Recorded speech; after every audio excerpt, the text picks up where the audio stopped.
We're Madison and Kai Porter. I grew up in this church, so a few years ago, the Lord actually just called us to do full-time missions for the first couple years of our marriage. And so that's what we've been doing for the last 3-ish years. We've been in Cyprus, and then we've also been in Kona, Hawaii.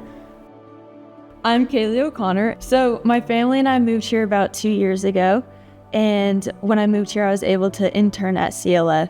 And so for me, CLF is home, and I was sent to Guinea-Bissau and another country in West Africa, which is a little bit more sensitive. It's our job as staff to get a group of students, usually it's from like 8 to 12 people, and we pour into them, disciple them, basically like raise them up as missionaries, as young people to just love Jesus and grow spiritually and develop them into who they're called to be. From Kona, we're actually sent out to all different nations, and so we were sent to Cyprus. Yeah, so in Cyprus, there's actually 500,000 people. And out of those 500,000 people, there's 200,000 college students, which is really, really significant. So our main focus while we were there was actually to like meet with like the young people, whether it was at colleges or walking through the streets. I can actually think of this one story where I met this guy, his name is Nahum, and we saw him and I was like, oh, he has a cross necklace on. And God was like, go talk. I went up and talked to him and he told me that he bought the cross necklace because God told him to. And I was like, wow, that's crazy because like God told me to talk to you because of the cross necklace. And then I met with him like a few days later. I basically told him about the love of God, and he ended up giving his life to Jesus, which is really, really awesome. In the First Nation that we were working in West Africa, which is the more sensitive country, it is split between the north and the south. The north side is more ruled by Islamic terrorists called the Boko Haram. And then the south side has more freedom in your religion, more Christians. We were able to work with these women who had come from the north side, whose husbands were murdered due to their faith. They were Christian martyrs. And these women had to turn to prostitution to provide for their families because it's not very common for women to go to school and to have basic knowledge to learn to read or to write. And so when they came down to YWAM, in this nation, they actually are being taught to read and to write and how to learn English. We were able to teach them basic maternal health things because maternal health is a really big cause of death. There is maternal health and just not knowing basic things that would be able to save the lives of many women and children. Yeah, and then the cool thing about Cyprus too is it's actually in the middle of all these like Middle Eastern nations. And so a lot of what I was talking about, the young people that are there for college. And so we're like in this like condensed space with like all these different people from all these different nations.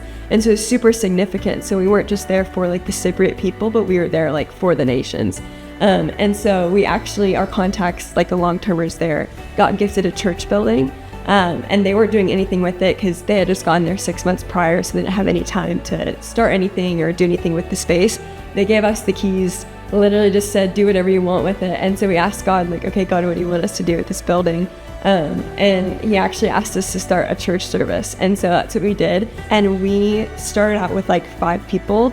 It was like random family that walked by, totally a God thing. The dad like totally got encountered by the Lord, was like weeping during like worship. He said he's been like trying to find truth in Islam, had never found it before, and he like found something in the presence of God that he's been searching for. And that was a story of almost every single person that came into our doors of the church building.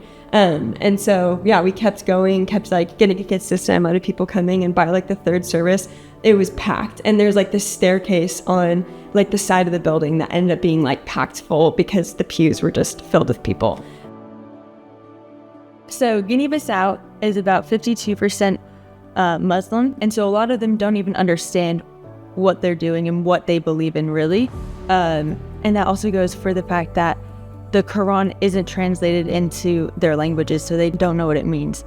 So when we were in Guinea-Bissau, we got to do Bible distribution, and we got to hand out these like little Bible SD cards that they could insert into their phones or into a radio. So a lot of the people, when they received the Bible, they would like, when they heard it for the first time, like they would start like giggling and they would get like a light in their eyes, and they couldn't believe like someone cares enough about them to like actually translate the Bible so that they know what's being said.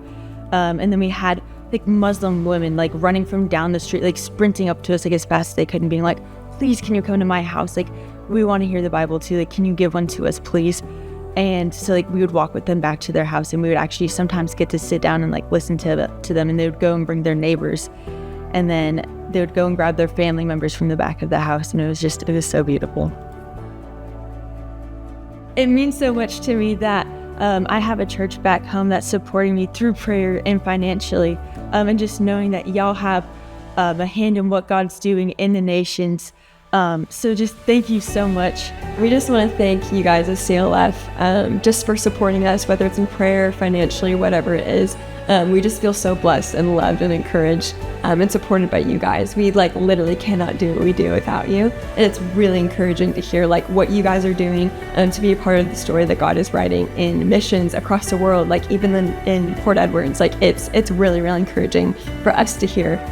Something that us and our friends always say is like the Great Commission. It's the Great Commission, not the Great Suggestion. And so really like it's not an option for you to not be a part of the Great Commission, whether it's like you're at home and you're praying for missionaries like us, or you're going like across the street and sharing the gospel with your neighbor, or if you're actually going to the nations, like whatever it is, like you have just as much to be a part of the story that God is writing as we do.